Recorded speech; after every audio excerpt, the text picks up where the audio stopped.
Lyon demain, média agitateur d'idées. Une idée de sortie inspirante pour ce week-end. Bonjour Antoine David.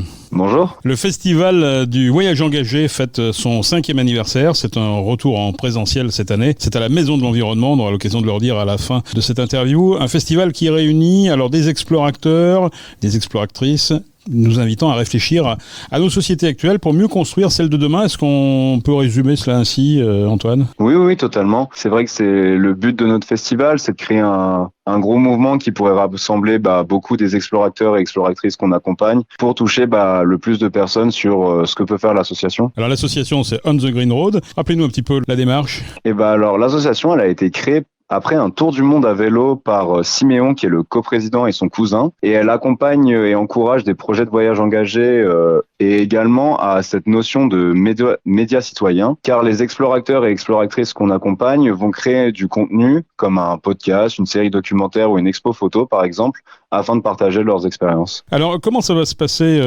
ce dimanche ? Parce que dimanche matin, vous serez vraiment au centre de ce festival, puisque vous animez une conférence interactive.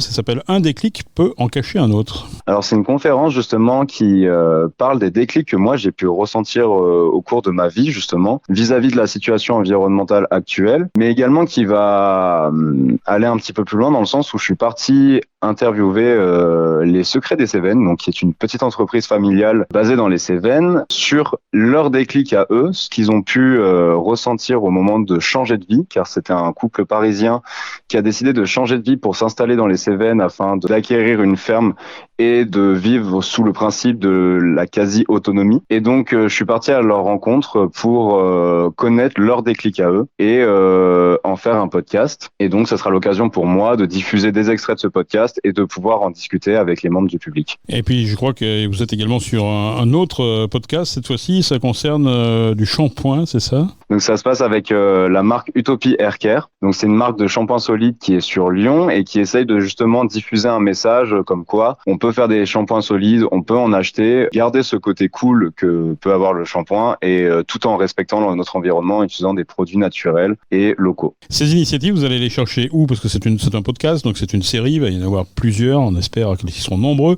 Vous allez les chercher près de chez nous, à l'autre bout du monde, comment ça va se passer ? Alors pour le moment, c'est des initiatives que moi je connais personnellement, dû au fait que j'essaye justement de rencontrer au maximum des personnes qui montent des projets en lien avec l'écologie. Donc pour le moment, ça se passe comme ça, et après, de fil en aiguille, avec le contact en règle générale, ça me permet de rencontrer de nouvelles, et à partir du moment où elles me plaisent, il n'y aurait pas de souci pour en faire des podcasts. C'est quoi vraiment la mission de ce podcast ? C'est de susciter des vocations ? Déjà d'évoquer les déclics que certaines personnes ont eu au moment de monter un projet en lien avec l'environnement, et également de démystifier tout ce qui peut tourner autour du terme écologie. Tout ce qu'on pourrait entendre en règle générale dans les journaux plus traditionnels, de ce qu'on va dire, à savoir aussi des messages assez catastrophiques, et d'en parler pour une fois de manière assez positive, je pense que ça peut faire du bien, et montrer qu'aussi finalement changer de vie pour un mode de vie plus durable, même si ce terme est un peu décrié, ça peut ne pas être si compliqué que ça. Alors on l'a dit, ce festival c'est à la Maison de l'Environnement, c'est le festival du voyage engagé.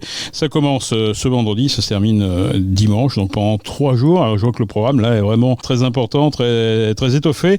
On va pas évidemment parler de toutes les conférences, mais quelques points essentiels peut-être à ne pas manquer dans ces 3 jours. Déjà le lancement, donc avec le film Rupture notamment, donc qui est un film qui raconte l'histoire de plusieurs jeunes qui étudiaient à Sciences Po par exemple, Polytechnique ou dans des écoles de commerce, mais qui ont renoncé à l'avenir qu'on leur promettait pour une vie qui jugent plus compatible avec les enjeux environnementaux et sociétaux de notre époque, mais également plein d'ateliers, des tables rondes, des parcours autonomes, des conférences, tout plein de belles choses qui pourrait intéresser tout le monde. Comment il faut faire ? Il faut s'inscrire. Je suppose que les participants, évidemment, sont déjà inscrits, mais pour le public, entre guillemets. Alors déjà, vous pourrez venir au festival. De toute façon, tout se passe de manière totalement gratuite. Donc à partir du moment où il y a quelque chose qui pourra vous intéresser, vous venez dans la salle à l'heure qu'il faut. Et non, il n'y a pas forcément de système d'inscription. Ok, on répète, donc on rappelle que ce festival du voyage engagé, donc 5e édition, ça se passe ce week-end à la Maison de l'Environnement. Merci Antoine David. Merci à vous.